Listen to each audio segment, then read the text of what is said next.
Hello दोस्तों, मेरे channel भजन रसधारा में आप सभी को बड़े दिल से स्वागत है। दोस्तों, आज मैं लेकर के आई हूँ एक बेटी विदाई गीत, जो कि सीता जी के विवाह के समय, सीता विदाई के समय सीता जी ने कहार से क्या बोली थी। बड़े ही दिल को छू जाने वाली बात है दोस्तों। तो आज हम लोग इस गीत के माध्यम से ये गीत को सुनेंगे। तो चलिए शुरू करते हैं। परम पवित्र भूमि जनक नगरिया से, जनक नगरिया से हमरा के कहाँ ले जाल हो कहरिया। परम पवित्र भूमि जनक नगरिया से, जनक नगरिया से हमरा के कहाँ ले जाल हो कहरिया।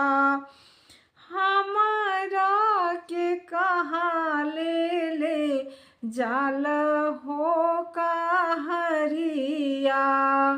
केरावा कनक गाछी पिपरा कनक पात, पिपरा कनक पात सब बन सुंदर छैका रे कहरिया। से सब बन सुंदर छैका रे कहरिया। हमरा के कहाँ ले जाल रे कहरिया।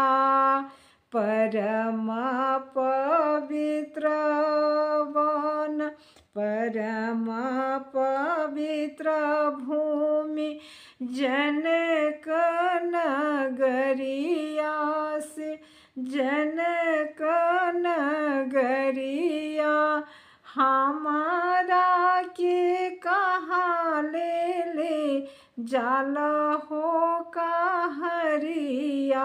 से हमरा के कहाँ ले जाल हो कहरिया। नमस्कार दोस्तों, कैसा लगा मेरी सीता जी के विदाई गीत। सीता जी ने क्या कहार से कहा था, उनके कहने के माध्यम ये था कि हमारे इतने सुंदर नगर से, मेरे जनकपुर से मुझे कहाँ लेकर के जा रहे हो।